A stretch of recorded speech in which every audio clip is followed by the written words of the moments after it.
Is Eric Berlin? Can you hear us? Yeah. I'm talking to Rick Stewart. Oh. I've just, he hasn't, you heard us, Yeah. Rick? Okay, I just wanted to make sure. Thank you. I can hear you. Very good, thanks.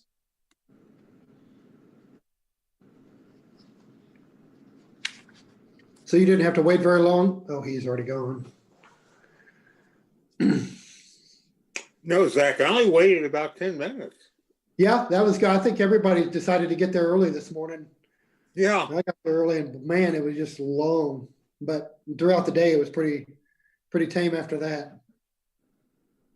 But the thrill of waiting in line and, you know, talking to your neighbors and Yeah. hanging out, that was pretty cool too.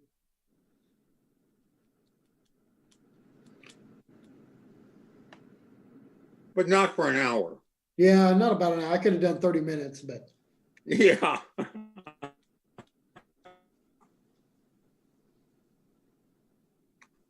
I was amazed how good their garden's doing in this cold temperatures up until today. Did you see their garden? mm-hmm. Yeah. Yeah, it's pretty cool. Yeah, For the really greenhouse. well. Yeah. Some of that stuff is cold weather stuff anyway, though.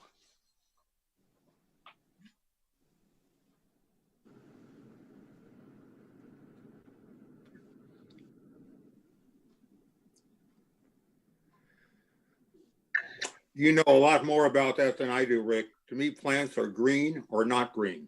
Well, my wife is the gardener. I'm about like you. She has to point out what's a weed or not so I can get it out.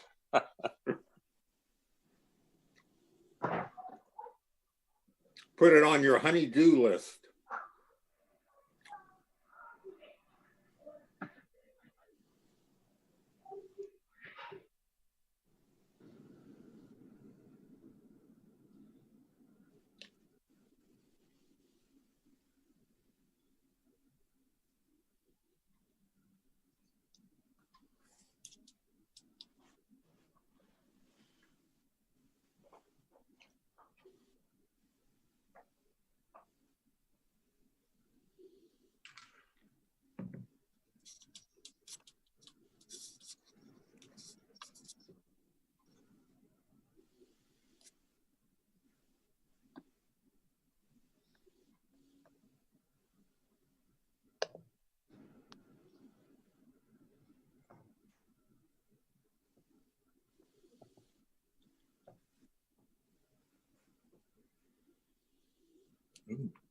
It's 7 o'clock.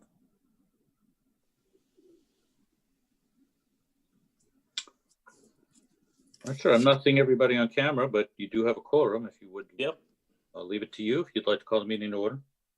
Okay, let's call this meeting to order. City of North Kansas City, Missouri, regular council meeting and motion to close part of the meeting, November 3rd, 2020. Call a roll. Councilmember Clevenger, yes, ma'am. Councilmember Stewart, Present. Councilmember Clark, Here. Councilmember Farr, Yes, ma'am. Councilmember DeLong, Here. Councilmember Saper, Here. Councilmember Smith, Yep. Councilmember Tull, Here. all present and accounted for. Thank you. Just like to note that the Assistant City Administrator, Kim Nakahota, will be acting as City Clerk tonight. She is properly deputized. Next item is the Pledge of Allegiance.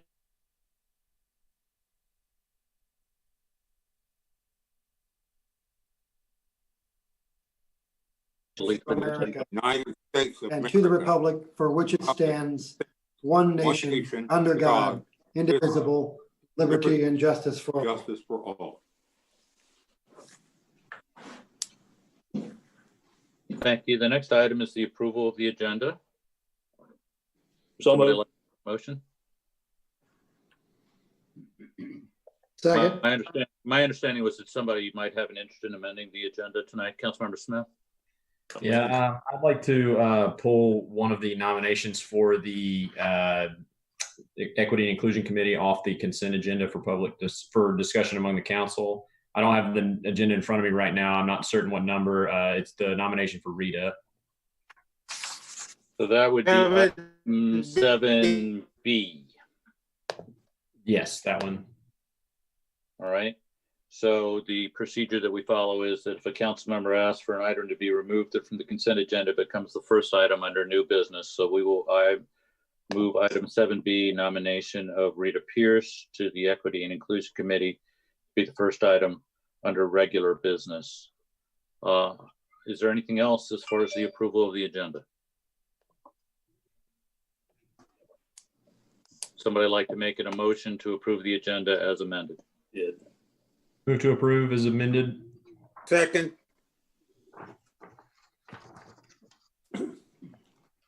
Councilmember Clevenger, Yes, ma'am. Councilmember Stewart, Yes. Councilmember Clark, Yes. Councilmember Farr, Yes, ma'am. Councilmember DeLong, Yes. Councilmember Saper, yes. Councilmember Smith, Yes. Councilmember Tull, Yes. 8-0, motion carries. Thank you. The next item is comment from the public. And under our current procedure, people can submit comments to be read into the record by staff. We do have a number of those tonight.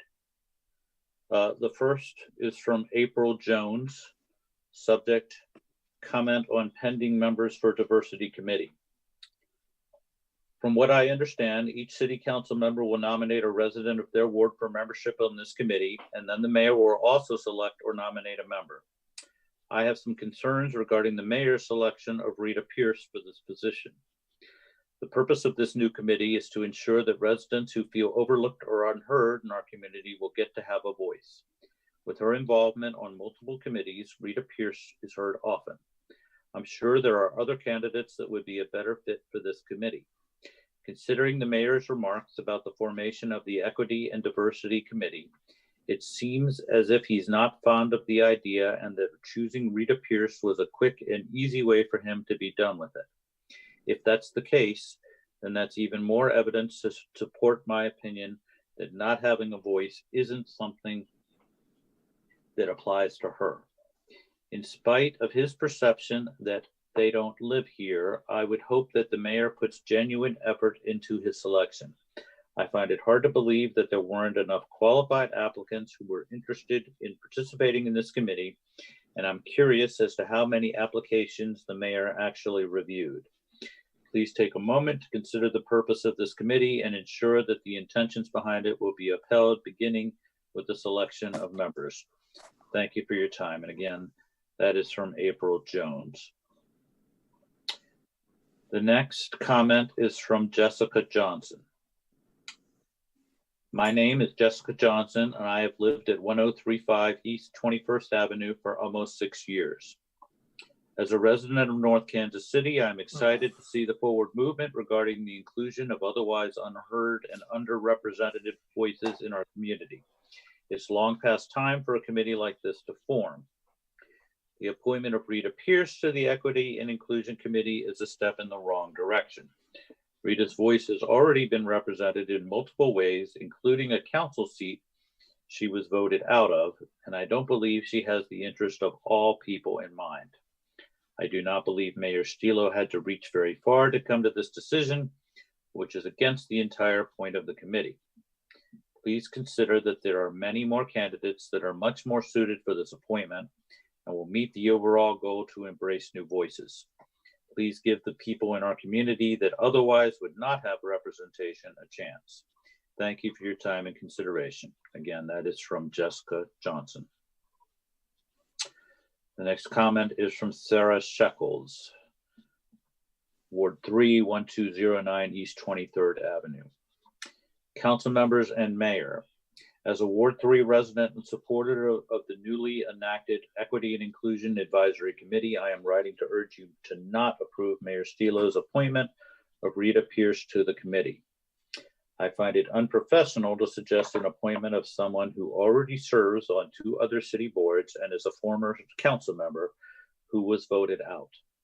The stated purpose of this committee is to recommend and provide feedback on policy, and promote diversity and inclusion through community engagement.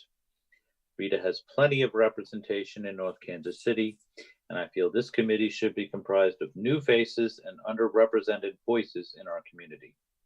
I believe wholeheartedly in this endeavor, but this suggested appointment is just more of the same names who represent the city currently and goes in the opposite direction this committee was formed to take. The discussion with this committee and its appointees should be one of diversity and inclusion. We as residents want representation of the whole of our community and not more of the same. I suggest you seek that out with a different nominee for member at large. Thank you for your consideration on this matter, Sarah Shuckles. The next item is from Joe Gower. Subject to public comment for tonight. Despite my role in helping advise the founders of the recently approved Equity and Inclusion Committee, I've remained pretty silent about its formation. By design, it's up to each unique nominating council member to decide what is best for the future of this effort, and it's great to see the first-rate appointments being made so far. As a nominee, former council member Rita Pierce would bring her experience of leadership from her tenure on the council, her 2 current board posts, and her background as director of the Northland Assistance Center. That said, I think there needs to be a public discussion about how to handle nominations when a candidate currently sits on one or more other municipal boards, as this committee was created to provide a voice for those who have not yet had a voice in city leadership. I think Rita and the Northland Assistance Center would be great partners for the committee to work alongside to do some truly great work, not only giving assistance to economically disadvantaged residents, but to help provide them more of a voice and empowerment in city policy. This partnership with Rita and the NAC is something that can be accomplished regardless of who fills this nomination spot. But if someone new is given a chance for that 9th appointment, that could be one more new face at the table for those discussions. Thank you. Again, that is from Joe Gower. The last comment is from Rita D. Pierce. Good evening, staff and city council members. To date, Northland Assistance Center has dispersed $41,940.48 of an allotted $4,000 to $5,000. I would like to share with you one of the many thank you letters received by our agency. Thank you for your time. Respectfully, Rita D. Pierce, Executive Director, Northland Assistance Center. And the letter that was provided reads as follows. It is from Park Lofts. I, on behalf of Park Lofts, want to personally thank you and the Northland Assistance Center for assisting several of our residents during this uncertain and unprecedented time. We appreciate your quick response and thoughtfulness to each individual, and without the help of your organization, we were going to be forced to file for eviction on most of the individuals. The Northland Assistance Center has alleviated the stress and anxiety of not only the individuals helped, but that of the ownership as well. We look forward to working with you in the future. In the meantime, if there's anything we can do to assist you, please feel free to contact me at phone number. Sincerely, Rhonda Addington, Community Manager of Park Lofts. That concludes the comments from the public.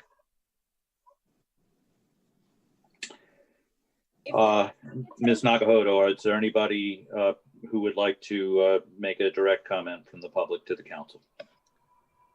If there are any attendees that would like to provide a public comment, please use the raise hand feature or *9 to indicate you would like to speak at this time. Mr. Berlin, at this time, I do have somebody that would like to make a public comment. Jessica Loya. Please unmute yourself and please present your public comment. Okay. I feel Mayor Stelo's appointment of Rita Pierce to the Equity and Inclusion Committee undermines the integrity of the committee. The creation of this committee first came about in response to the homogeneous nature of the city's governing bodies, in conjunction with a noticeable lack of communication and a lack of platforms for public contributions. It was clear to some of us within the community that the city's governing bodies are a little out of touch with the community itself, and there seems to be a sort of friends and family approach to the boards and commissions appointments. I also noticed a lot of throwing up of hands and scapegoating when questions are raised as to why the diversity of the city has yet to be embraced. All of this led to the creation of the Equity and Inclusion Committee to ensure that all voices in the community have an equal platform. And the goal was to get some fresh faces and fresh ideas in the mix, with the hope being that we can move this city forward by seeing things through a fresh lens. Since the beginning, Mayor Selo has been openly resistant to the creation of this committee. Let me go ahead and quote the mayor for a moment. On September 1st, during the recorded city council meeting, he said, "It's kind of difficult to even find people willing to serve on these committees. I've yet to find somebody of a different descent than a white guy that would even consider it." The mayor said it would be difficult to find people to serve. And what it seems like now and in the past is that the mayor has never really reached out to the community to find anybody new. We had quite a pool of applicants from which he could have selected an appointee, but instead he chose to go with a friend and a person who's already quite active within the city and vocal about how it's governed. He said he couldn't see a need for this committee, and my understanding is he still feels this way. His words were, "If we had a different culture here, where we have a lot of diversity, I can understand it, but we really don't," which, let's be honest, is a wholly questionable and highly offensive statement in itself. The mayor likes to live in a bubble, and I've heard quite a bit come out of our mayor's mouth that's offensive to many of us residents that he serves here in North Kansas City. Well, Mayor Selo, here we are, and I'm asking you to explain yourself. You've said there weren't diverse applicants willing to apply for these roles, and clearly you were wrong. So I ask you, please defend your decision to choose Rita Pierce over the other applicants. I also ask if you even looked at other applications when making your decision. In my opinion, this seat could be held by a member of our community who isn't currently involved elsewhere, bringing new ideas into the mix. And Rita, who has proven herself to be a vital asset in this community, would potentially serve as an ex officio member of the committee, providing input when a need arises as it may pertain to her work with the Northland Assistance Center. Therefore, leaving the formal seat open for one of the many other applicants who don't have that credential to gain that position. I know Eric Lionford and Tara Adler applied. I also know there were a few others. And I'm just wondering why you chose Rita over these other people, or again, if you even looked at these other people. The purpose of this committee is to serve the community and provide a platform for the unheard voices in our community. I'm disappointed in your selection process and the fact that you clearly don't take this committee very seriously. So I ask you again, Mayor, please enlighten us on your views. Let me know if I'm wrong, and if you do actually find merit in this committee, and if your decision was based on a thorough review of all applicants. That's all. Ms. Haka, Mr. Mayor, this item will be coming up in here in a moment on under regular. Okay. So, Ms. Nakahodo, is there anyone else to make a comment from the public? If there is anybody else in the attendee list area, please use the raise hand feature or *9 if you would like to provide a public comment at this time.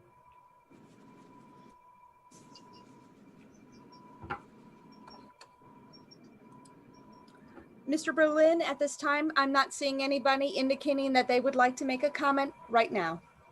All right, thank you. So the next item then, before we get to the issue of the appointment of Rita Pierce, is the approval of the consent agenda, which is comprised of approval of minutes of the regular council meeting of October 20th, 2020, appointments to the Equity and Inclusion Committee of Gabriella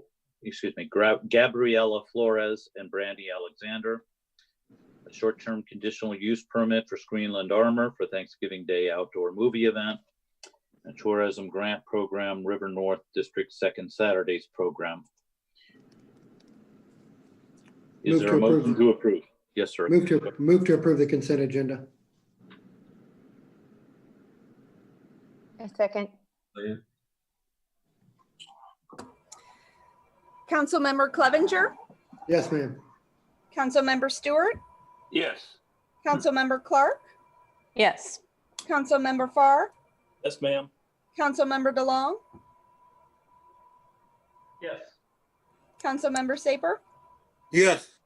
Councilmember Smith, Yes. Councilmember Tull. Yes. 8-0, motion carries. Thank you. The next item, then the first item under regular items, is the appointment of Rita Pierce to the Equity and Inclusion Committee.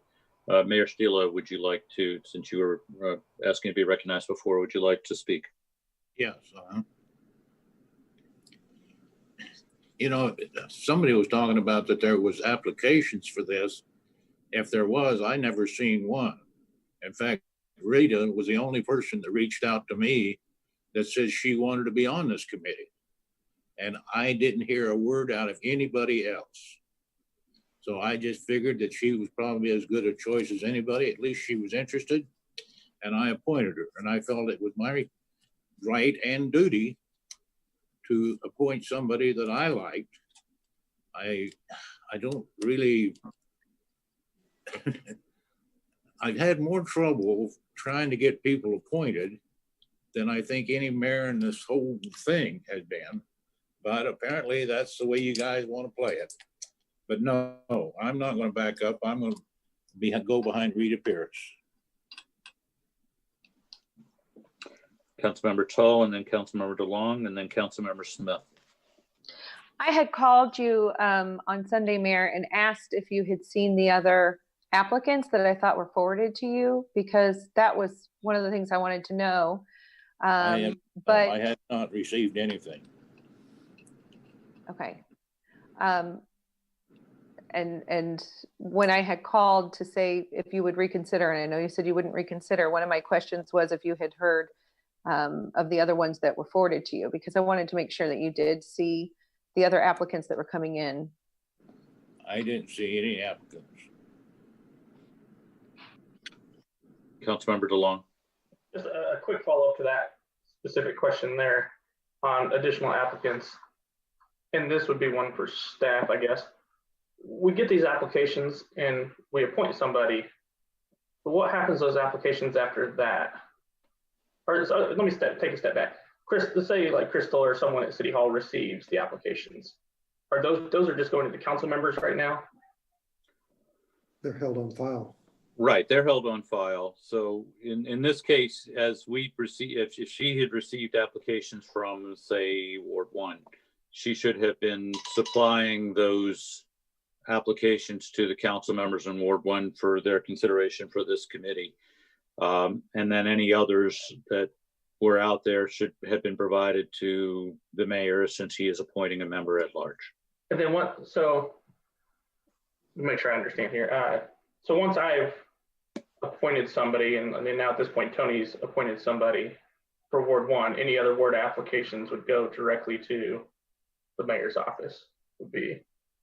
Yes, and I'm sorry. Yes, and I'm sorry, Crystal isn't available tonight, but that should have been the procedure that would go. Is that yeah? Sorry, I'm just trying to figure out kind of the custody here and how we make sure we. Right. So in other words, if there were 3 applications from Ward 1 and you appointed one of them, then the other 2 should have been provided to the mayor for his consideration as an appointment. I see the mayor raising his hand, so if I may call on him, and then I'll call on Councilmember Smith. Okay, it was my understanding that each council person was supposed to nominate their own person, and I had nothing to do with approving them. The councilmen, they nominated them, and then if that's what they wanted, that's what they got. So I assumed that that's what would be done with me. Now you talk about applications, I've got some right here on my desk, but they're all for hospital board or park board or something else. And I do not have anything on this inclusion committee. So if staff failed, and I don't honestly, I can't speak to it right now, but if we failed to provide applications to the mayor, let's just say if there were several applications from a particular ward, and one member, council member appointed somebody to this committee from that ward, the other application should have been provided to the mayor for his consideration for an at-large appointment, because of course he can appoint somebody from any ward. Councilmember DeLong. Just going back, and I would think just as good a process would be if we receive any application for this committee, it should probably go to the 2 ward members as well as the mayor's office as well, just so he is aware of all of them. I would think, definitely since all 3 of us, it'd be an eligible appointment for all three. Yes, that's certainly true, sir. Were you not provided? I think I was. I think I got the ones I needed. I just want to make sure they're all going to everywhere that they should. So what I would say is that any application we get should go to the council members from that ward and to the mayor. That's what should have happened. I could not tell you at this moment if that's exactly what occurred, but that's what the procedure should have been in this case. Thank you. Councilmember Smith, and then I think Councilmember Saper, and then Councilmember Clevenger. I think the mayor had a response to that. Thank you, Mayor Steele. Go ahead. Well, can I quickly answer one of the questions? Is that,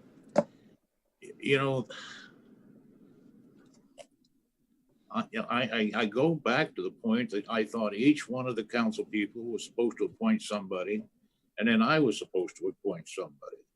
And another thing, this one's a little different. The council people don't appoint the hospital board and the park board and stuff like that. The mayor appoints them, and then you're approved by the council. So this is a different way of doing things. Each council person is coming up with a person, and I like every one of them that you guys have nominated, but it's a whole different ballgame the way these things are done. Councilmember Saper, and then Councilmember Clevenger. Actually, Councilmember Smith was first, yeah. I apologize, Councilmember Smith. I thought I knew. Go ahead, sir. You're fine. It's hard to recognize me with this great facial hair. So the procedure, as I'm understanding, is we each make a nomination, all 9 of us, and then all of those are voted on and approved or not. So it's kind of a check and balance. And I understand, it's easy to calling out the mayor right now. And so I don't, if you didn't have the other applications, this is totally understandable how this went down.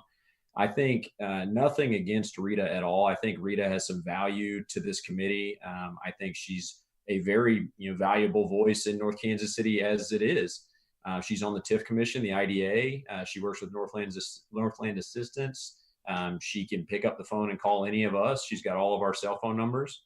And the intent of this committee was to bring a voice to the voiceless at this point. So I think that's where the pushback's coming from. And I would agree with that, because we are trying to bring new voices to the table, and Rita is already a very important voice in North Kansas City. So I would urge a reconsideration on this. So I plan to vote no on the approval, but I do understand how this came about. I have Councilmember Saper and then Clevenger. Yes, I sent an email to you, Mayor Stilo. I don't know if you got it or not. I did get it. Okay, then let me quote from one of the portions of the letter that I sent to all of the applicants who I did not select.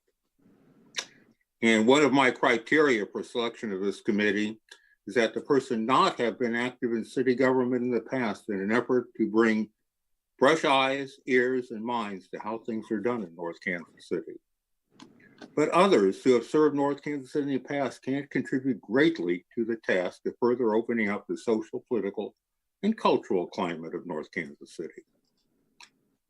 And further, after the full Equity and Selection Committee is created, they will need the help of many, many others. A committee to assist the committee. And that participation and that of others in the effort will be crucial to realizing the intent and of the Equity and Inclusion Committee. And that is the reason that I feel Rita's most productive role would be on the committee to assist the committee with her vast experience in city government, serve in city for service as a council member. And I would reconsider one of the other candidates that are available. That's it. Councilmember Clevenger. Okay, thanks. Well, first of all, I think it'd be helpful for us council members, when Crystal is available, or to see what applications have been received to date on the Equity and Inclusion Committee. I certainly understand the pushback. When I made my selection, I didn't know the person. They reached out to me. They hadn't been involved in city government. I think, that's what the intent was. However, we each got a pick, and the mayor wasn't coming to me and saying, now, Zach, what about this pick? Who is this lady? What have you? I mean, we know who Rita is. If it would have been me, I might have, looked at different options, but it seems like the mayor is saying that he didn't have other applications. And I think really getting a time frame or a kind of a procedure on how these applications are looked at. That's why I'd like to see applications that have been submitted, so far. But the mayor has the right to pick a person on the committee, just like all of us do, whether we agree with it or not. I mean, we may not agree with every person on every board, and that's some diversity there. So I understand the pushback, but the mayor's made his pick. He has the right to make a pick, and it may, not be the most popular idea, but I mean, that's something that he's picking, and she's just one voice on the committee amongst many others. So thank you.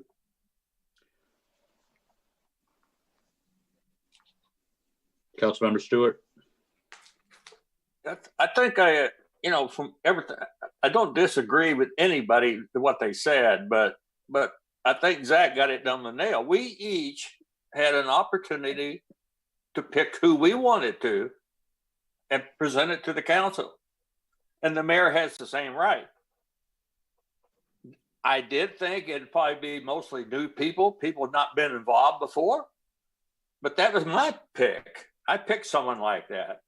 But the mayor still has a right to pick somebody. And especially if he didn't read any of the application, why should any of us tell him who to pick? It was his choice. We got our own choice. He should have his.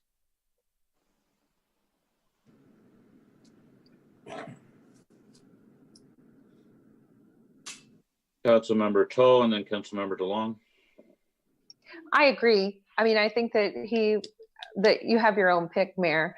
The only thing that I said when I called to reconsider, and I had asked if you had seen Tara Adler's or Eric Leinberg's, and the reason why is because I wanted to make sure you were getting the applications of people who weren't already picked. So I think if the answer is no, that you weren't getting the applications of people who are already picked, then you probably need to read over the applications that are in to make the best decision. Not that we can pick the person for you. And I think that the committee, like all committees, should be diverse in people, different thinking, different backgrounds. But it sounds like you didn't have the applications that you should have had to review, and maybe could take a step back and look over those and make sure that you get all the applications that weren't already chosen by council people. Mr. Mayor, I do have a message from the city clerk, Crystal Doss, who's apparently listening in. She says that she did have other applications, but that you had indicated you were appointing Ms. Pierce. So that I guess she didn't necessarily put those on your desk, but that was based upon what you had indicated to her. Did you have a comment, Mayor Stilo? And then I'll call on Councilmember, I think DeLong and then Smith. Well, it seems a little odd to me that we've had how much time have we had, and now we've still only have 2 members for this committee. What's the matter with the rest of you? I do think we have more members appointed, sir. We've at the previous meeting. I'm sorry, I don't have it right in front of me, but I think several members have been appointed to this committee. Councilmember DeLong and then Councilmember Smith. No, I didn't want to add something that was touching on me. A key component of this whole, the way we set this committee up was for each member to receive 1 appointment. And I definitely feel like that was done in a way to prevent any one member of the governing body to have some sort of supreme authority over this committee that I think will be doing, important work for years to come. So that's where I'm kind of torn on that. I mean, that's the way we created it, so that even if people felt that someone wasn't the right choice, we still had 8 other unique members. That's it. Councilmember Smith. Yeah, so if the whole idea is we each get a pick and nobody gets to say anything, then why are we even voting on it, right? So the whole point of us voting is to say, does this selection meet the goals of the committee? And if we agree that it meets the goals of the committee, we vote yes. If it doesn't meet the goals of the committee, we vote no. And that is exactly why we vote. So it seems pretty clear cut. So I mean, if we go ahead and take a vote, we can settle this matter now and see where we're at. Councilmember Clark. Yeah, I think that's what's so tricky is I think we all love Rita. We all respect Rita. We know Rita has tons of experience and go on and on about her experience within the city. And I do think that's what kind of jars me is just knowing that one, no one should be judged on, Rita could be anybody and, you know, allow her in if that's what she wants. I think it's just the idea that she might have been the only applicant when she wasn't. And I know we're meant to like appoint or recommend, and that's good. But I do think it comes down to, yeah, it being that she is a voice that's represented in the city. I think she could serve as a good mentor for the committee, you know, to be a part of the committee, but maybe not be on the committee. Because there are voices that are definitely striking out in our community that are saying, please, this does not adhere. And especially knowing Tony's feedback that he's definitely sent a response that said, here's the criteria. We want it to be someone that has not been heard, that has not been seen potentially, and definitely not involved so heavily in the community or on boards. And so I think that's where I am hesitant as well to approve it, because I obviously completely respect Rita and everything she does for the city. Everyone knows her name. But yeah, I think that's where my hesitation lies as well, is the lack of consideration for the other applicants. Councilmember Clevenger. Question, if, you know, this appointment does go forward, I know some of them are staggered 1-2-year appointments. Would this be a 1-year appointment or a 2-year? They were kind of That is a good question, sir. The way we've been doing it is that, you know, as we've been getting the nominations in each ward, the first nomination, we've been giving a 2-year appointment, and the second nomination from that ward, we've been giving a 1-year appointment. It was actually written in. It was tied to the council member term. It was, yeah, it's tied to the council member. So would it be a year for Rita tied to the mayor's term? That would be sorry, my thinking. sir. Yeah. I don't know. I honestly don't. I can get you that. I can get you. I know the answer if you want me to say it. Yes, please do. Okay, so Jesse and I are in the same ward. Jesse's seat is up this April, if everything goes. And so his person would be nominated for a year. The person that I elect would be nominated for 2 years. The mayor is for a year based on the reelection of a new mayor in April. Okay. So if your vote comes up in April, it's 1 year. If it's a year from this April, then it's 2 years. And then after that, they would all be 2 years. Does that make sense? So the answer is that this is a 1-year appointment beginning January 1st and expiring December 31st, 2021. And then the next person that's put in that seat would be 2 years. But that's how we staggered it, so that they weren't all coming up at the same time, just like city council members aren't all coming up at the same time. Right. It seems like, Tom, you have a question. The mayor's a 4-year term. Mayor's not a 2-year term. Yes, I know. So does the person come up every year then? No, then it would be 2 years after that. So then every 2 years he comes up then? Yeah, then for everybody, it's on a 2-year cycle.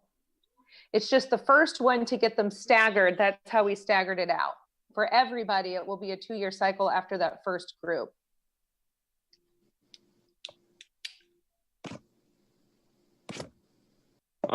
Who is next to be recognized? I'm honestly not sure. Or would somebody like to make a motion? Yeah, okay. Councilmember DeLong. So I guess in fairness, we should ask one more question for the mayor. I mean, knowing there were other applicants now, would you want to look at other applications and consider all of them, or do you just want to call this the end of your process here? I feel like Rita, she reached out to me. She acted like she wants to be on it. And I think she would be, if you have everybody on there that's all brand new and don't know what's going on, I think she would be a leader that could kind of help the committee with whatever they're trying to do. Thank you. I'll make a motion, we vote on this. I'll second that. So is the motion, if I understand the motion, is the motion to approve the mayor's nomination of Rita Pierce to the Yes. Equity and Inclusion Committee? Yeah. All right. Been moved and seconded. Is there any further discussion? Call the roll, please. Councilmember Clevenger, Yes, ma'am. Councilmember Stewart, Yes. Councilmember Clark, No. Councilmember Farr, Yes, ma'am. Councilmember DeLong, Yes. Councilmember Saper, No. Councilmember Smith, No. Councilmember Tull. No. It's 4-4. Mayor, Yes. Good. All right, the motion carries. Nomination of Rita Pierce to the Equity and Inclusion Committee is approved.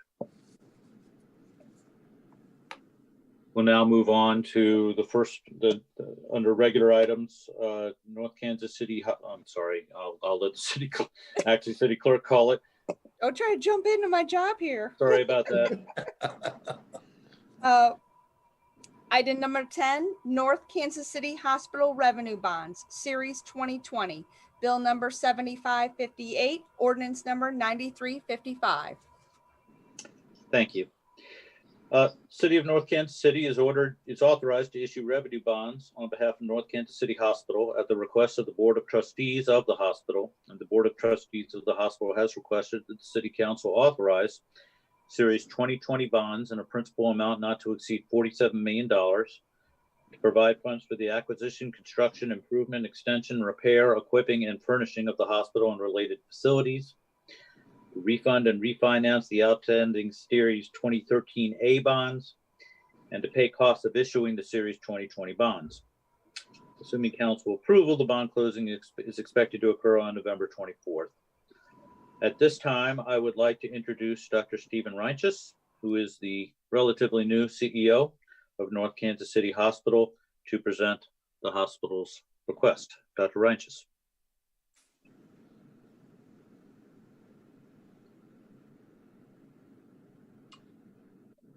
Dr. Reinches, would you like to present the hospital's request to the council? You won't be on camera.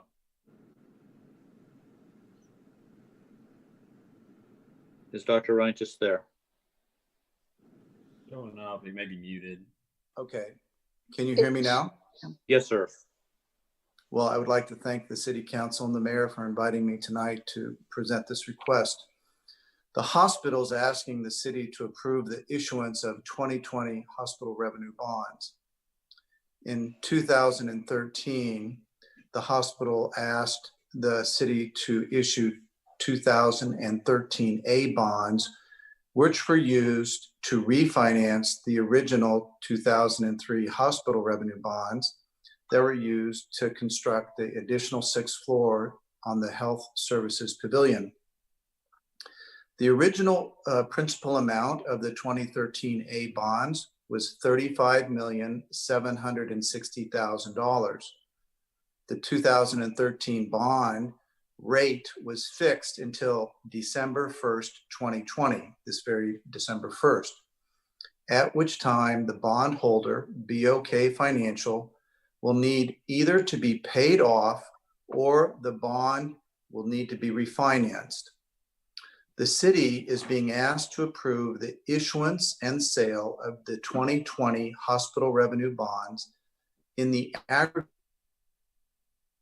amount not to exceed $47 million. Now, the first $17 million of that amount will be used to repay the 2013 A bonds, and the additional $30 million will be used to construct, equip, improve, repair, and furnish improvements at the hospital so it can continue its mission of serving our community. This debt issuance allows the hospital to take advantage of a very low interest rate environment, and it will also allow the hospital to lower its annual interest debt service, which will inure a benefit to the hospital. The bond issuance requested has a 30-year amortization with a term commitment of 10 years. The 2020 hospital revenue bonds will have a final maturity no later than December 1st, 2050. I have with me tonight Bill Burns of the law firm of Gilmore and Bell, who's representing the hospital board on this bond issue, and also Henry Seybold, our CFO. We are happy to answer any questions that mayor or the city council may have. Before if I may, I'd like to just allow the city's financial advisor, Matt Webster, to please comment on the bond issue, and then either Dr. Reinches or Mr. Seybold or Mr. Webster can take any questions the council members may have. Matt, could you please provide some comments from the city perspective? Yeah, good evening. Can everybody hear me? Yes. Okay.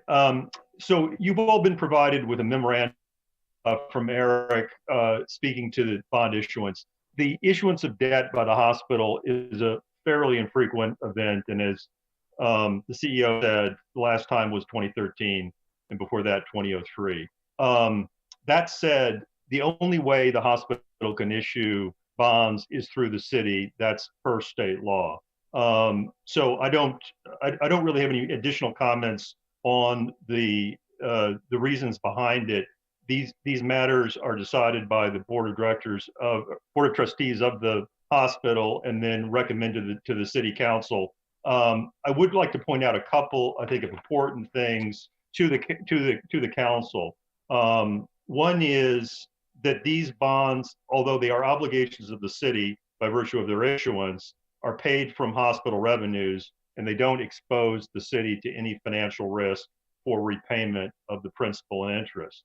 I, on behalf of the city and outside counsel, have reviewed the documents carefully, and the documents that are being asked to be approved tonight are in substantially final form with certain key financial elements to be filled in prior to closing, and that's no different than issues that the city is involved in. This is being done as a private placement because the hospital does not have its own independent credit rating from any of the recognized rating agencies. And I agree that the interest rates and terms of this are very financially advantageous to the hospital, and I see no reason why the city council should do anything but approve this transaction tonight. That said, I'm happy to answer any specific questions about the bond issuance, and we also have legal counsel who can comment on any legal issues that might arise from the bond issuance as well. Councilmember DeLong. One, the issuance of this bond, would this prevent the city, say we get into another large infrastructure project of some sort and eventually want a bond for another project, would this in any way impact the city's ability to do that? No. When bondholders buy these bonds, they understand that the only revenues available are the hospital's revenues. We've looked at the information provided by the hospital to potential investors, and as the memorandum says, a financial subsidiary of JP Morgan Chase, a very large international bank, is slated to purchase these bonds. So the answer is no. It will have no impact on the city's ability to do other bond issues, nor does it encompass any of the city's revenue. Okay, then I had one more question, like kind of on staff time, like Matt Webster's time. Is that all funded by the hospital board, or is that funded by just out of our general fund? The amounts, the bills for review of this bond issue by Mr. Webster and by our outside legal counsel, Steve Sparks, Brian Cave, Leighton Paisner, are being paid by the hospital. Okay. And then we have internal staff time. Like, does Tom Barzee review that as well, or is this all just external? Oh, Tom spent a certain amount of time reviewing it, but most of the time spent on behalf of the city was spent by Mr. Sparks and Mr. Webster. All right. Thank you. I think Councilmember Smith, you had a question? No, I appreciate your time, gentlemen. Rates are crazy low right now. It would be foolish not to refinance, so move to approve. Second. Is there any further discussion?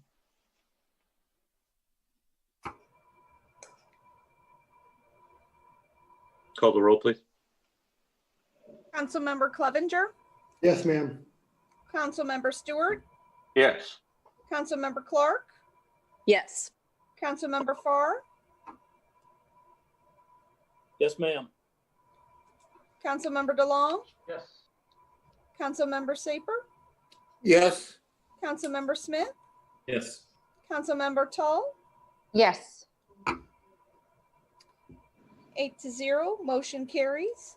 An ordinance authorizing the sale and issuance of 47 million principal amount hospital revenue bonds, Series 2020, and approving certain documents and actions in connection therewith.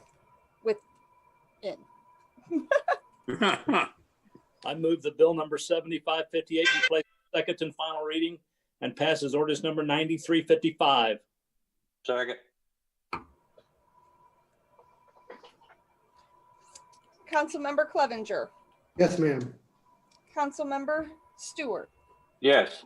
Councilmember Clark, Yes. Councilmember Farr, Yes, ma'am. Councilmember DeLong, Yes. Councilmember Smith, or Saper, my apologies, Councilmember Saper. Yes. Yes. Councilmember Smith, Yes. Councilmember Tull, Yes. 8-0, motion carries. An ordinance authorizing the sale and issuance of 47 million principal amount hospital revenue bonds, Series 2020, and approving certain documents and actions in connection therewith. Item number 11, 1 North Armor Road redevelopment area, tax increment financing redevelopment plan, designation of project area and adoption of TIF, project area A9, Starbucks, bill number 7555, ordinance number 9352. Thank you. I'll call on the city councilor, Tom Barzee. Good evening, members of the City Council, Mr. Mayor. I assume everyone can hear me? Yes. Very good. Before you this evening, you've done this several times, is an ordinance that, if approved, would activate the TIF for the Starbucks. And it's, as you'll recall, back in 2017, in October of 2017, the city adopted an ordinance that approved the TIF plan itself for the development that we now refer to as 1 North. And the TIF plan itself contains 14 separate redevelopment project areas. And please remember, though, that the project area numbers do not necessarily coordinate with the actual lot number. Sometimes there's been a question about that. They don't go together. We've already activated, or the council, the city has activated several already. And if this one's enacted, I believe it will be the 5th one. Most recently, I believe the most recent one was the Old Chicago Restaurant. And so, but for this to move forward, the city council must adopt not only the TIF, but then activate or approve each project before it may become an actual TIF redevelopment project. The redevelopment project area here, 9A, will be in fact the 5th project activated in the 1 North redevelopment area. The city has 10 years to activate each and all of the project areas. and then tax increments from that period forward are for a period of 23 years. Mr. Mark Abbott with the Polsinelli firm, who represents the developer in this, is on our call here this evening, and would be glad to answer questions as well, especially those that I can't answer. But I'd be glad to answer any you may have. But this is for the Starbucks that is now, as you know, is up and operating. Are there any questions, or is there a motion? Move to approve. Second. Councilmember Clevenger, Yes, ma'am. Councilmember Stewart, Yes. Councilmember Clark, Yes. Councilmember Farr, Yes, ma'am. Councilmember DeLong, Yes. Councilmember Saper, Yes. Councilmember Smith, Yes. Councilmember Tull. Yes. 8-0, motion carries. An ordinance approving and designating redevelopment project area 9A Starbucks of the Armour Road redevelopment area in the North Kansas City Destination Developers LLC tax increment financing redevelopment plan as a redevelopment project and adopting tax increment financing therein. I move that bill number 7555 be placed on second and final reading and passes ordinance number 9352. Second. Councilmember Clevenger, Yes, ma'am. Councilmember Stewart, Yes. Councilmember Clark, Yes. Councilmember Farr, Yes, ma'am. Councilmember DeLong, Yes. Councilmember Saper, Yes. Councilmember Smith, Yes. Councilmember Tull. Yes. An ordinance approving and designating redevelopment project area 9A Starbucks of the Armour Road redevelopment area in the North Kansas City Destination Developers LLC tax increment financing redevelopment plan as a redevelopment project and adopting tax increment financing therein.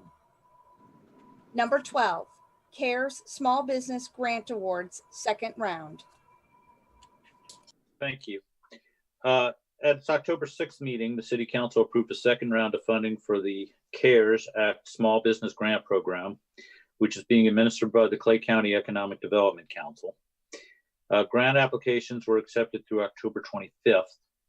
The Clay County EDC has supplied the city with applications for the CARES Small Business Grants and its scoring and recommendation forms for each application.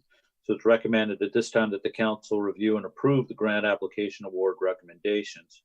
A couple of things of note: Councilmember Smith distributed an alternative allocation to the council members yesterday. I assume you've seen that and have that before you.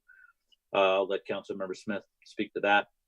Also, staff provided information to you yesterday that we just learned yesterday about two businesses that are on the list as being recommended for grants that are in the Iron District, who the Iron District owner and operator has indicated will not be renewed in 2021.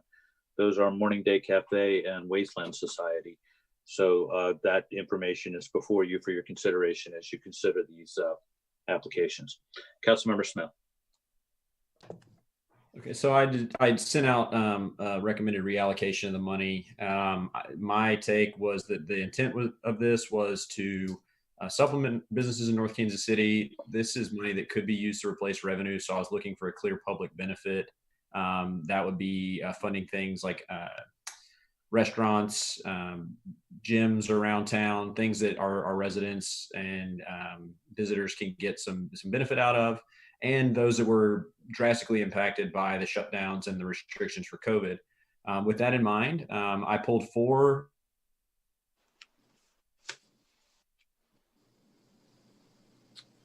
You are frozen, Councilmember Smith. What was that? You were frozen for a moment. Would you like to repeat what you were saying a moment ago?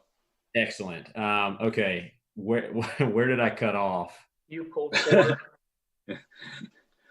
What's that? You were talking about what was pulled off. Okay, sorry. So I pulled 4 off. 2 of them are staffing agencies, and one is an engineer consultant and one is an insurance company. Those do not have a clear benefit to the public, and the impact of COVID is, we didn't have that this time around, which was a little more tough to decide on, but they did receive money the first time around. So I took the funds from that, was I believe $15,000, and reallocated it. The two businesses that have conditional recommendations for approval, I'm not certain why 50% was cut off of their request, so I bumped that up to 5,000. Pending they bring in the conditional or bring up to speed whatever the conditional issues were before getting distribution from the funds. And then I bumped up the other ones, the restaurants and bars who had gotten funds the first time around but were docked. So I brought those up to 5,000. And with the new information from the Iron District, I would also recommend that the two businesses that will no longer be in North Kansas City as of 2021, that won't be renewed, not receive grants. So that would put our total fund at total funding distribution at 140,000. Councilmember Clevenger. Just a quick question on this one. I understand and agree with what you're saying, Jesse. Entertainment industry has been hit the hardest. One that you don't have marked out that I can't remember what they do, Beckett Trading Company. Is that like stock exchange? Do we know what they do? Because you still got them on there as receiving, let's see, 37, no, let's see here, hold on. I'm trying to get 2,500. And I'm just curious as to kind of how if we know how they're impacted. They asked for 2,500. I'm pulling up the application. Yeah, because it's on my iPad. That's Hugo T, correct? I don't know. Yeah, that's right. That's Hugo T. It's the trading company is just their operating business name. Is that the one that does like the exhibitions for conferences or something like that? Right? No? Okay. I was just curious. So Beckett Trading Company, it's Hugo T, manufacturing and retail. Oh, okay. Well, if there's some retail involved, then they're affected. So I like Councilmember DeLong. I just want to thank Mayor Pro Tem Smith for putting this together. I agree with everything he said. Mm-hmm. I believe this definitely hits on all the right industries that we wanted this to go to with the amendments. So thank you. If Councilmember Show, and what I'd like to say is, if there is consensus on this, then I will go through this for the record and just indicate the different allocations than what was presented in your packet. Councilmember Stewart. Yeah, I just want to say I read the email and then tonight's presentation, and I agree with Jesse on the ones that he's taken out. You know, my insurance company's here in town, and I talked to my agent, and he's got like 4 people, but everything they do, they can do online, and that's what they've been doing. I think one person stands by the office. They didn't lose nothing. And our entertainment and all our restaurants and gosh, our theater, you know, they're just losing everything. So I do agree with the changes that Jesse wants to do. Mayor Stila. I agree with Jesse. Good job, Jesse. All right. Is there any other comments? Otherwise, I will run through these just because this is not on the official packet, and I want to make sure that for the record the changes are noted. So, with your permission, I understand the motion is to approve what is presented in the council packet with the following changes: that the allocation of American Fusion be increased from $2,500 to $5,000. It is still a conditional recommendation. That the allocation of Armour Theater BMAR Entertainment be increased from $3,750 to $5,000. That the allocation of Calibration Brewery be increased from $3,750 to $5,000. That the allocation of Call Sign Brewing be increased from $3,750 to $5,000.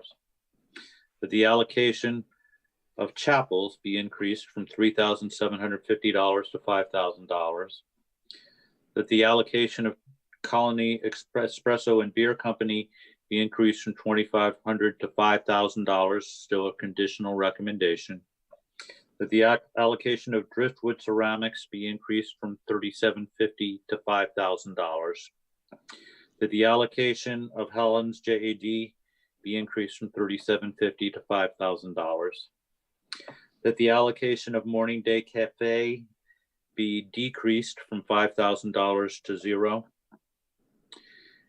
That the allocation of Norton and Schmidt Consulting Engineers be decreased from $3,750 to $0. That the allocation of Pat's Pub be increased from $3,750 to $5,000. That the allocation of Paul and Jack's be increased from $3,750 to $5,000. That the allocation of the Brewery be increased from $3,750 to $5,000. That the allocation of Thoroughbred Insurance be decreased from $3,750 to $0. That the allocation of Wasteland Society be decreased from $5,000 to $0. And that the allocation of WorkSource be decreased from $3,750 to $0, resulting in total allocation of $140,000. Did you annotate all dimensions? I don't know if you said that one, Eric. That was before the American Fusion? Because we have that struck out as well. If I didn't, then that allocation would be decreased from $3,750 to $0. Cool, thank you. Move to approve. Second. Councilmember Clevenger, Yes, ma'am. Councilmember Stewart, Yes. Councilmember Clark, Yes. Councilmember Farr, Yes, ma'am. Councilmember DeLong, Yes. Councilmember Saper, Yes. Councilmember Smith, Yes. Councilmember Tull, Yes. 8-0, motion carries. Item number 13, request for consent to assign purchase option for 1007 Armor. Bill number 7557, ordinance number 9354. Thank you. I'll call on Mr. Barzee. Good evening, Mr. Mayor, members of the City Council. As you'll notice on your agenda, there are going to be several items, and they all deal with the Gallery Lofts project. The first one of which is the assignment of the documents, actually, and specifically the option to purchase from Yarko Devco LLC to Gallery Lofts Investor Partner LP, a Missouri limited partnership. This is not uncommon to do this before you move forward to get it into a specific name for that entity. And as you'll recall, back when this originally took place, the city originally entered into the option to purchase agreement with Matt Adam Development back in actually February of 2018. And then about a year later, not quite, in January of 19, the council approved an extension of the option through the end of that year. Then we've also had a subsequent extension through the end of this year, and it was assigned with the approval of the mayor and the council by ordinance from Matt Adam to Yarko Devco, and now this is transferring it to a limited partnership by the name of, like I indicated, Gallery Lofts Investor Partner LP. I'd be glad to answer any questions if you have some, but this is the first. You'll notice the other documents assume that this is approved because they all use the new name. Councilmember Stewart. Yes, does number 13 involve the price to be paid for our land, or just to give them the option to buy it? 14's Yeah, got this. Yeah, I know 14 does. I just want to make sure 13 doesn't involve that. This one does not. This is just consenting to the change from Yarko Devco LLC to the limited partnership. Okay, that's all that does, Mr. Stewart. The next one the next item on the agenda deals with amending the third amendment to the option to purchase, and that's what deals with the purchase price. This one. Okay, thank you. Sure. Move to approve. Second. Second. Councilmember Clevenger, Yes, ma'am. Councilmember Stewart, Yes. Councilmember Clark, Yes. Councilmember Farr, Yes, ma'am. Councilmember DeLong, Yes. Councilmember Saper, Yes. Councilmember Smith, Yes. Councilmember Tull, I recuse myself because a conflict of interest. 7-0, motion carries. An ordinance consenting to assignment of purchase option rights wherein Yarko Devco LLC desires to assign to Gallery Lofts Investor Partner LP all of its rights, titles, and interests in, to, and under the agreement for option to purchase property regarding certain real property generally located at and adjoining 1007 Armour Road in North Kansas City, Missouri. I move that bill number 7557 be placed on second and final reading and passes ordinance number 9354. Second. Councilmember Clevenger. Yes, ma'am. Councilmember Stewart. Yes. Councilmember Clark. Yes. Councilmember Farr. Yes, ma'am. Councilmember DeLong. Yes. Councilmember Saper. Yes. Councilmember Smith. Yes. Councilmember Tull. Still can't vote. 7-0, motion carries. An ordinance consenting to assignment of purchase option rights wherein Yarko Devco LLC desires to assign to Gallery Lofts Investor Partner LP all of its rights, titles, interest in, to, and under the agreement for the option to purchase property regarding certain real property generally located at and adjoining 1007 Armour Road in North Kansas City, Missouri. Item number 14, Third Amendment Addendum to Agreement for Option to Purchase Property at 1007 Armour. Bill number 7537, ordinance number 9334. Thank you. I'll call on Mr. Barzee. Good evening once again. This is the second item on the agenda, and Mr. Stewart, this one does involve some money.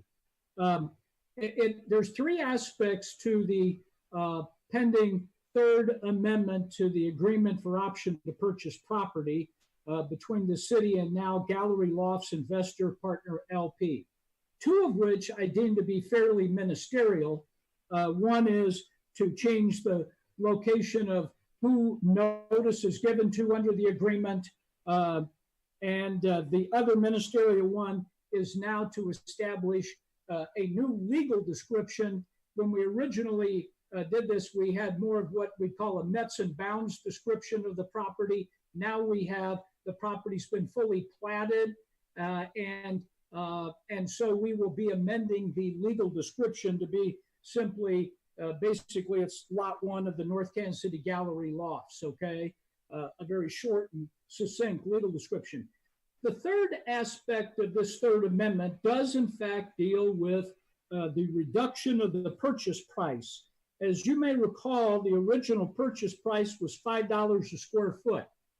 And at the time we platted this, it became obvious because of the city's fire lane on the eastern portion of the community center, now the YMCA property. It had to be more irregular than we originally anticipated. So when it was platted, there's less square footage here. So the price was then reduced by $14,615. It still was at $5 a square foot. In other words, the purchase price actually was the same from the standpoint of what they were buying by the square foot. Recently, the developer has asked that we reduce the purchase price. There was discussion back and forth, and before you this evening shows a reduction of a portion of that by the amount of $68,207. The total purchase price, therefore, if approved, would be $158,208. Okay. And, you know, I'll be glad to answer any questions you have, but we have a number of folks here that could also answer questions, and I may call upon either Mr. Webster, who's been directly involved, as well as the city's outside legal counsel, as well as other staff. I just happen to be the one delivering the message. Councilmember Stewart and then Councilmember Clevenger. Yes, first of all, I'm for this project. I only have the problems with the price. You said the original price of $5 a square foot. I think the original price was $9 a square foot, wasn't it? No, I see. It never was the purchase price, Mr. Stewart. That was what there had been an appraisal done of the property at some point in time, and it was $9 a square foot. But I want to make it clear that the original purchase price was, in fact, $5 a square foot, and that's how we got to the $241,000 and change. Okay, so it was appraised for $9 a square foot. That is my understanding. We agreed to sell it then for $5 a square foot. And then the developers come to us asking for a reduction again so they can meet the requirements, I suppose, of their bank for their loan. So we reduced it. So we went from appraised value of $9 to a selling price of $349. And they came back with another request for us to move some, I guess, electrical wires, poles. And we agreed to do that too. My problem is, you know, they haven't even turned the shovel yet, and we requested to lower the price to do some repairs or whatever you want to call it, removals. We included land that actually is part of the Y for them. What are they going to ask for next?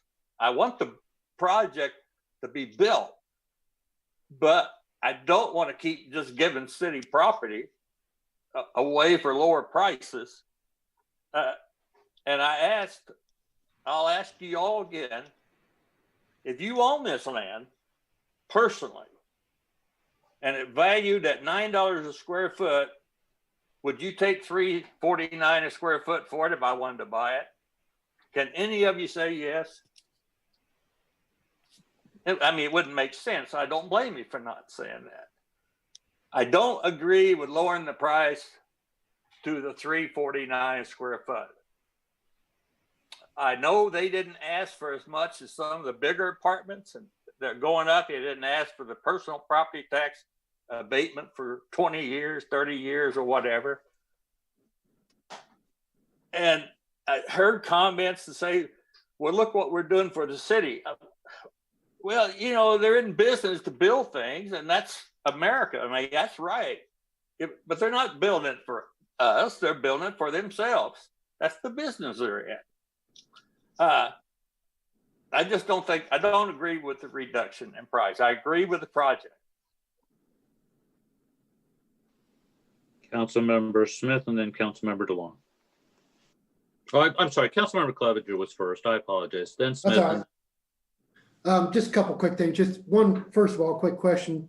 If this does get approved, we still looking at a November closing? As far as we know? The developers should be on the line, I believe, Ryan Tull and Mike Group. So would either one of you like to comment on Councilmember Clevenger's question? Councilman Clevenger, this is Ryan Tull. Yes, the scheduled closing date is still end of November here. Obviously Thanksgiving's there, but the target date is the 24th. So okay. And I'm in favor of this project, and I understand Rick's comments as well. Trying to be a good steward, and you know, certainly, I mean, I understand on the reduction. This lot has sat vacant for many, many years, and I'd like to get it developed. It's not getting any tax revenue right now on the real estate or property taxes. But I totally understand your position, Rick, on it too. With the price reduction, it's a big ask, and I'm going to go ahead and support this price reduction, but I hope nothing else comes back, because it would be very, very difficult for me to go any further than this. But I've got my support on this, and I respect other council members' opinions on how they're going to vote. So, Councilmember Smith. So we discussed this at length before, so I don't have a whole lot to say. Rick, your points are valid. I appreciate you putting some passion behind this one. The difference in me selling you a piece of land and the city selling a piece of land is we get to collect taxes on it. And this one has a pretty clear public benefit with the art space, the meeting space, the links to the rabbit hole, the payments to the YMCA. There's a lot going on here that make it a much more complex transaction than simply me selling somebody a piece of land less than the appraiser says. So I'm going to support it as well. Councilmember DeLong. And just kind of continuing on with that, I mean, this site's been generating nothing for, 20 years? Matter of fact, probably not even, it's actually been in a negative because they still have to pay the levy district. So when I pulled it up, I think they paid $5,000 or so to the levy district in the last 5 years. So every year this sits vacant, it's just costing the city more and more money as well. I don't have the 20-year total. But so when this deal closes, it'll be the first time that this property has seen some sort of positive cash flow in about 20 years. When we get the first $158,208. And then, and you had already mentioned, they'll also be paying their full share of property taxes to all the taxing jurisdictions, while also adding adding some affordable housing units to our city's housing stock. So I'll be supporting this. Councilmember Clark. Oh, sorry. Yeah, I totally agree as well. And Rich, I completely understand when you put it in the perspective of if it's your personal land, but I think it is just a matter of, it is, a space that will be used by the community. It is something that, again, I had to keep weighing this out, that it has sat vacant. I didn't know the numbers. Thanks, Bryant, for supplying those numbers as far as what we would pay for it to sit vacant.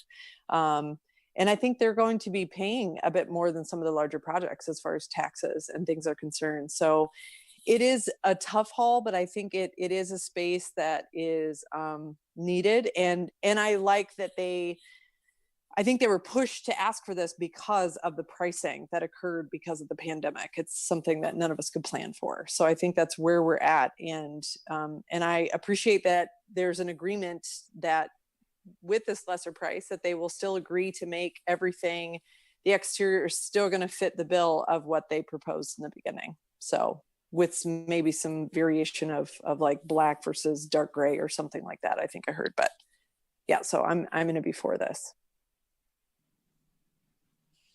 Move to approve. Second. Is there any further discussion? Call the roll, please. Councilmember Clevenger? yes, ma'am. Councilmember Stewart? No. Councilmember Clark? Yes. Councilmember Farr? No, ma'am. Councilmember DeLong? Yes. Councilmember Saper? Yes. Councilmember Smith? Yes. Councilmember Tall? Recuse myself. 5-2, motion carries.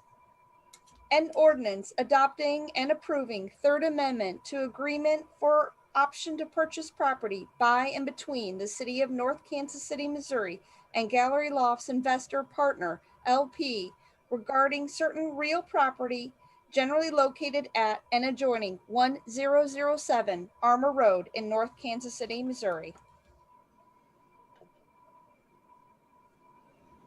I move that bill number 7537 be placed on second and final reading and passes ordinance number 9334. Did I do that right? Second. You did. Councilmember Clevenger? We Yes, miss you, ma'am. Tom. Was there a comment? Mm. No? Okay. Councilmember Stewart? No. Councilmember Clark? Yes. Councilmember Farr? No, ma'am. Councilmember DeLong? Yes.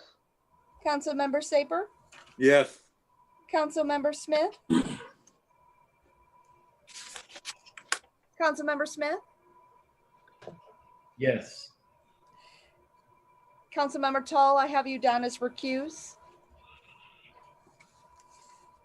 5-2, motion carries. An ordinance adopting and approving Third Amendment to Agreement for Option to Purchase Property by and between the City of North Kansas City, Missouri and Gallery Lofts Investor Partner, LP, regarding certain real property generally located at and adjoining 1007 Armour Road in North Kansas City, Missouri. Item number 15, Development Agreement, Gallery Lofts, Bill number 7559, Ordinance 9356. Thank you. I'll call on the Community Development Director, Sarah Copeland. Good evening, Mayor and Council. This item is related to the other two that you have considered so far about Gallery Lofts, and it outlines the agreement between the developer and the city as to how the property will be developed.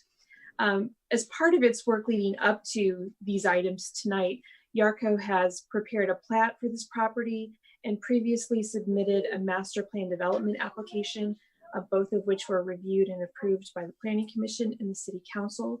This development will include 49 apartments, a ground floor art gallery and artist studio space, and surface parking. And of the 49 apartments, 33 will be set aside as affordable housing. In the development agreement, the major business terms include the purchase price, which you have already discussed, and that the city will reimburse the developer for the cost of relocating an Evergy power line at a cost of no more than $34,265. The developer must present evidence of their full project funding prior to closing on the purchase of the property. The Chapter 100 bond financing is being made available to provide the developer with a sales tax exemption on their construction materials. That's a further agenda item before you tonight. The developer does agree to follow our regular process relating to all development approvals, and they agree not to make material changes to the exterior of the building as proposed in their plans that were submitted as part of the master plan development approval and that are attached to the development agreement. Staff recommends approval, and our entire team would be happy to answer any questions you might have. Councilmember Stewart. Yeah, just a question on parking. Is that, let's see how they worded that there. Oh, surface parking. Does that include the use of Armour Road parallel parking in case we would change that someday? Or is it just going to be on that land where the apartments are? Well, they would be able to claim any of the credits that are available to them under the zoning ordinance for existing on-street parking and bicycle parking, but that would be part of the review of their final development plan, which has not been submitted yet. But are they counting on parking on Armour Road? I do not believe they are. Okay. But again, we have not done the final review of their final development plan. Okay, thank you. Move to approve. Second.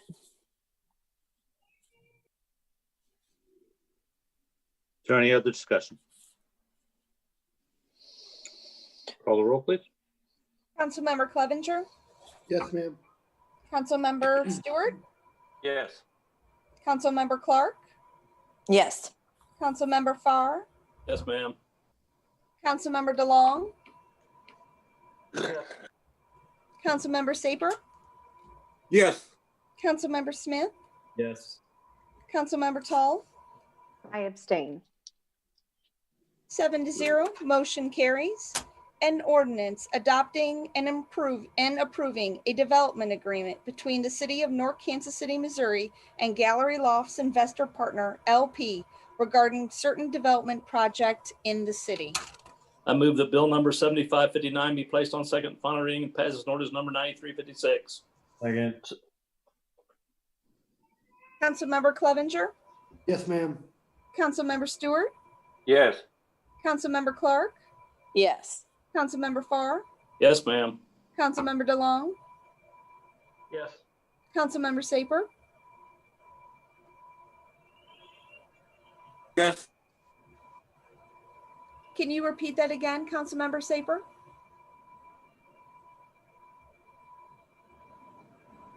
You're froze, Anthony. I believe I did hear a yes. There you go. We got you. Councilmember Smith? Yes. Councilmember Tull, I have you down as recused.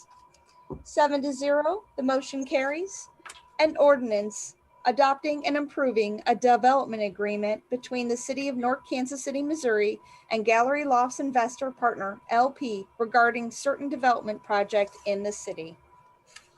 Item number 16, opportunity for public comment, Gallery Lofts Chapter 100 plan. Thank you. The next item on the council agenda is after this one is the approval of a Chapter 100 plan for Gallery Lofts.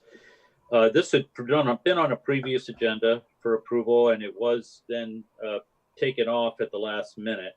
But there was given an opportunity for public comment at that time on the Chapter 100 plan, which bond counsel always recommends the council do, is give the opportunity to taxing jurisdictions to comment on the Chapter 100, although in this case, property tax abatement is not a part of the Chapter 100. So at this time, would like to see if there are any taxing entities or anybody else from the public who would like to comment on the upcoming item to approve a Chapter 100 plan for Gallery Lofts. Ms. Nakahoto, are you seeing anybody that is interested in commenting on this next item? If there are any attendees that would like to make a public comment at this time, please use the raise hand feature or hit *9 on your phone.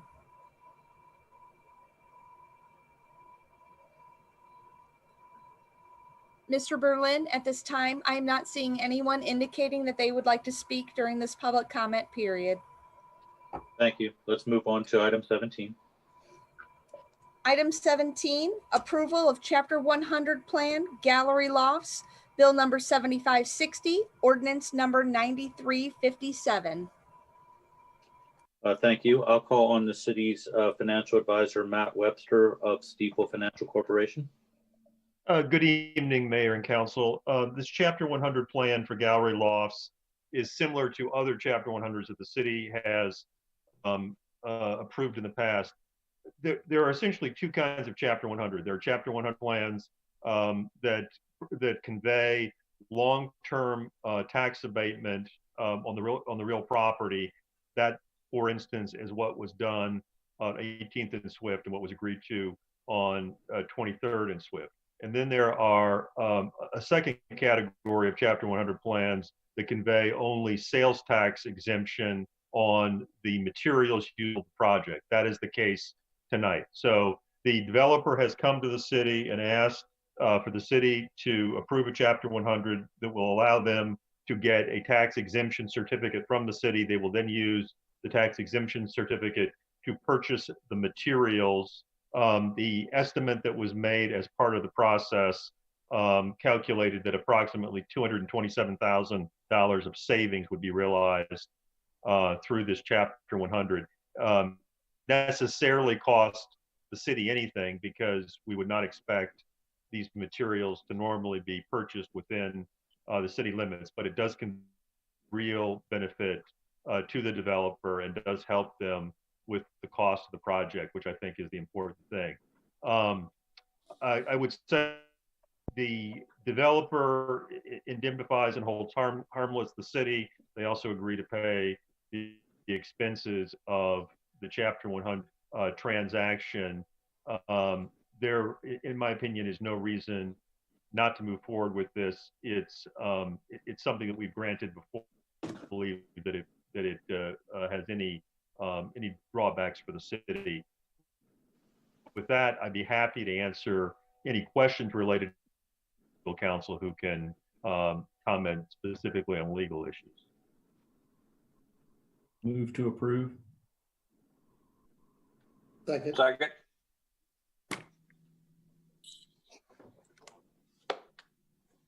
Call the roll, please. Councilmember Clevenger, Yes, ma'am. Councilmember Stewart, Yes. Councilmember Clark, Yes. Councilmember Farr, Yes, ma'am. Councilmember DeLong, Yes. Councilmember Saper, Yes. Councilmember Smith, Yes. Councilmember Tall, I abstained. 7-0, motion carries. An ordinance approving a plan for an industrial development project, Gallery Lofts project, authorizing the city of North Kansas City, Missouri to issue its taxable industrial development revenue bonds and authorizing and approving documents and certain actions in connection therewith. I move the bill number 7560 be placed on second and final reading and pass as ordinance number 9357. Second. Councilmember Clevenger, Yes, ma'am. Councilmember Stewart, Yes. Councilmember Clark, Yes. Councilmember Farr, Yes, ma'am. Councilmember DeLong, Yes. Councilmember Saper, Yes. Councilmember Smith, Yes. Councilmember Tull, I have you as abstain. 7-0, motion carries. An ordinance approving a plan for an industrial development project, Gallery Lofts project, authorizing the city of North Kansas City, Missouri to issue its taxable industrial development revenue bonds and authorizing and approving documents and certain actions in connection therewith. Item number 18, license agreement authorizing the city to temporarily use the property at the southwest corner of 18th and Swift for public parking purposes. Bill number 7556, ordinance number 9353. Thank you. I'll call on the city councilor, Mr. Barzee. Good evening again. This is a little different. We're not the licensor this time. We would become the licensee. As you may be aware, our development agreement for the 18th and Swift project called for a closing on or before October the 30th. That closing took place last Thursday, October the 29th, at which time the city transferred the property pursuant to the terms of the agreement to 18th and Swift LLC. Immediately thereafter, the bonds, the Chapter 100 bonds also closed, which caused the property to be transferred back to the city, subject, however, to the terms of a specific lease agreement on the property. The developer is required to commence construction on this project, which could be a wide range of things, probably infrastructure to begin with, though within 60 days of closing, which is essentially by the end of the year. Realizing that this might not take place immediately, that they would start construction, and inasmuch as parking is at a real premium, as we well know in that area, we would hate to see the parking lot just sit there vacant. But since we are no longer entitled to the right to possession, we approached the 18th and Swift LLC, their willingness to enter into a license agreement, which would allow the city, we would take the liability that goes with it, to use that parking lot until such time as they are ready to start construction. And the maximum term would be, I believe it says on or about December the 29th would be the maximum term. But what you need to understand is they have the absolute right under this license agreement to terminate it at any time by giving the city 2 days written notice. We made it a short time to actually make it so we could probably use the parking lot longer, because if they had to estimate when they were going to start construction and give us like 15 days notice, you would tend to want to give notice maybe sooner than you otherwise would. I know this has been described as a Band-Aid, but when you're bleeding, sometimes a Band-Aid is kind of nice. And so it's something is better than nothing, and to allow us to continue to use the parking lot, we will take upon ourselves the liability in doing so, but it's no different liability than we've had up until the closing on the property. I might also add that we would have, in the event that we have snow, for example, it'll still be the city's obligation to remove the snow, as an example, to otherwise maintain it and to keep it clean. again,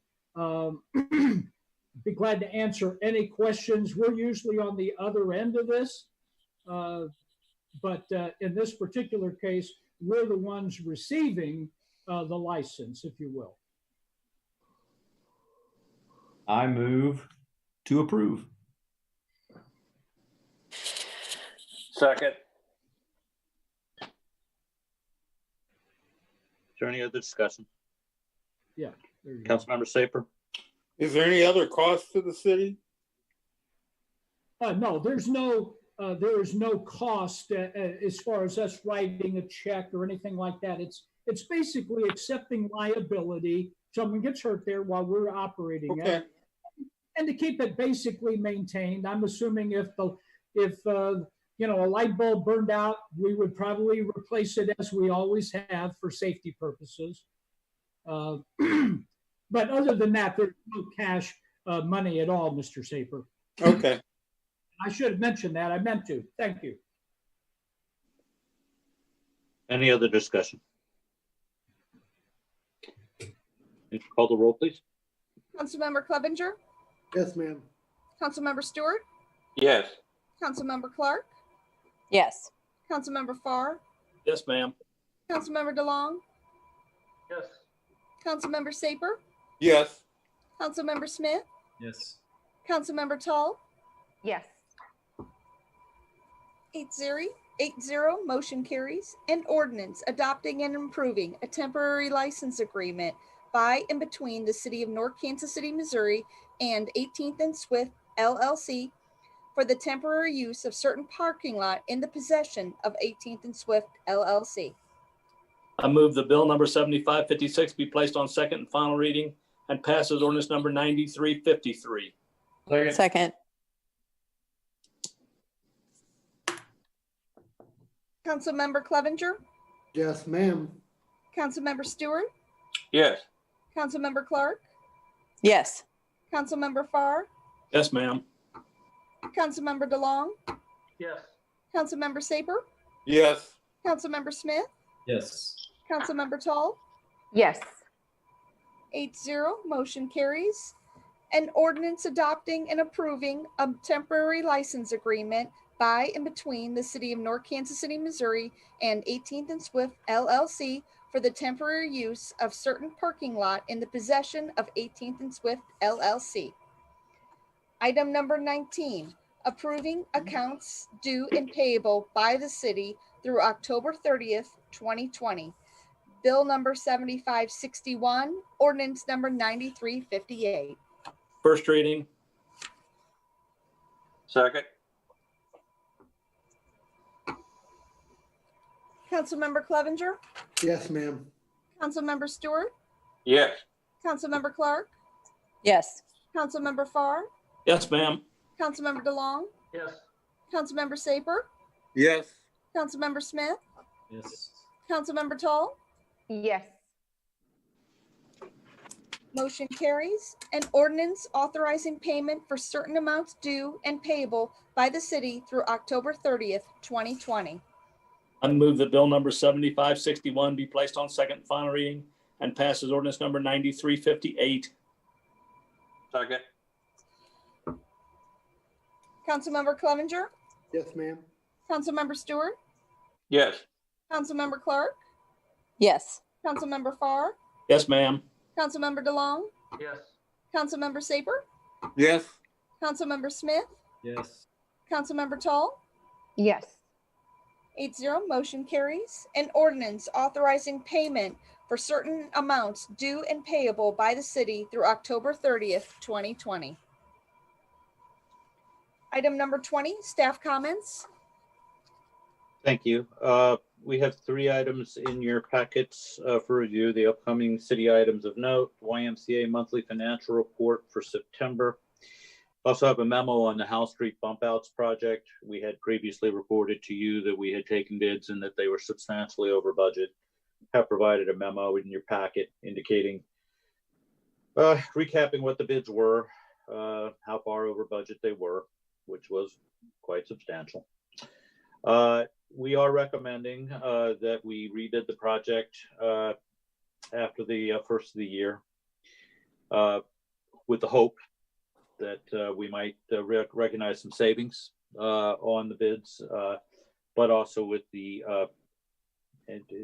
expectation at this point that the bids, even if they are lower than they came in recently, would still be well over what we had budgeted previously. But it would be our intention to go ahead and bid that out after the first of the year, see what happens, bring it to you. At that point, you can make a decision. Any questions about that? All right. Well, in that case, that concludes staff comments. And at this point, I will call on Councilmember Clevenger. Okay, just a couple of things. First of all, good job tonight, Kim, filling in for the city clerk. Crystal, we miss you though. Welcome to the new Equity and Inclusion Board members, committee members. And want to thank Heart to Heart that was doing some testing here in Clay County. I went to the YMCA on Thursday when they were doing their testing, got the test result on Saturday, thankfully negative. But that was good to have several events here in North Kansas City for testing. And that's all I got. Councilmember Stewart. Well, the leaves are falling. The guys have been out sucking up the leaves. And can you ever remember a better October? I know it's going to change again, but beautiful weather. And I want to make sure everybody knows, even though I voted no on number 14, I am looking forward to those apartments being built. I just had something against the price, but other than that, I'm all for it. That's it. Councilmember Clark. I think we did good things tonight, great strides. I will always feel for this process when we're nominating people and people kind of get thrown under the bus or get scrutinized.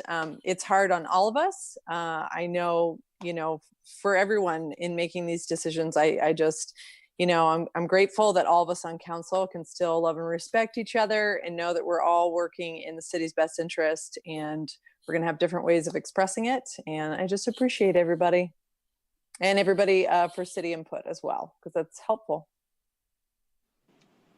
Councilmember Farr. And reiterate, Rick, this is the second time they're not picking up leaves. Grateful for that. We're one of the very, very fortunate cities that allows that. And don't forget, tomorrow's big pickup day. So if you got any hot water heaters or whatever, set them out to the curb. That's it. Councilmember DeLong.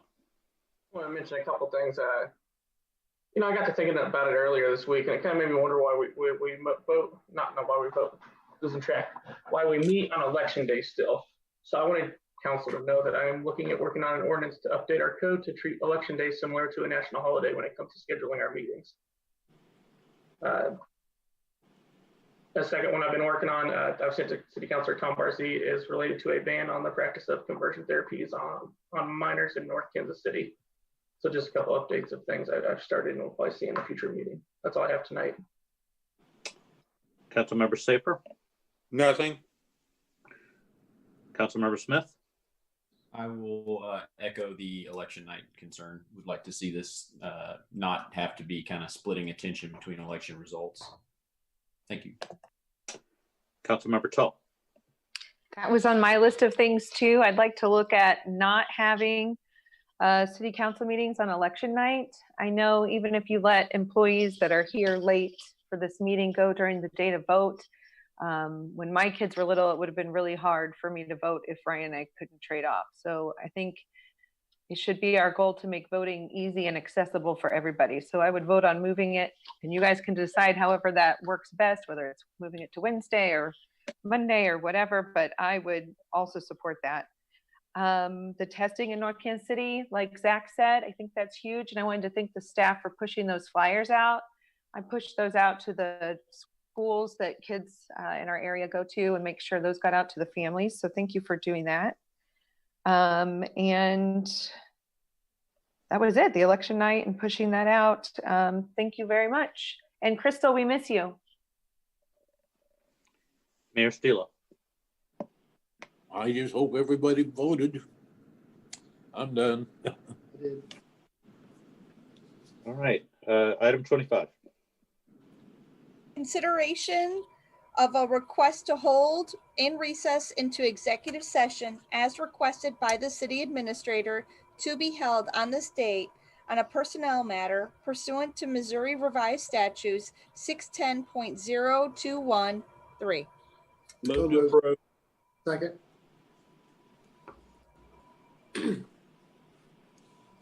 Councilmember Clevenger, Yes, ma'am. Councilmember Stewart, Yes. Councilmember Clark, Yes. Councilmember Farr, Yes, ma'am. Councilmember DeLong, Yes. Councilmember Saper, Yes. Councilmember Smith, Yep. Councilmember Tull. Yes.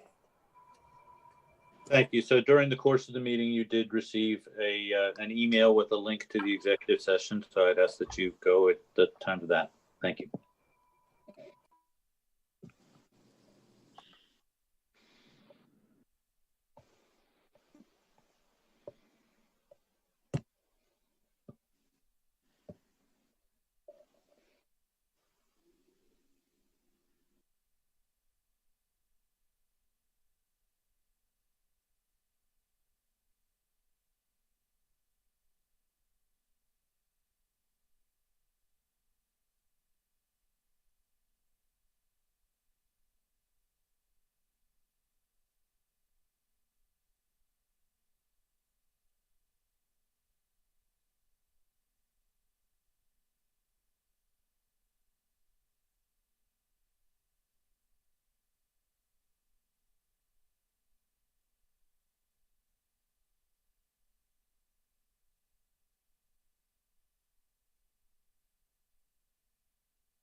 Whoa. Executive session. No.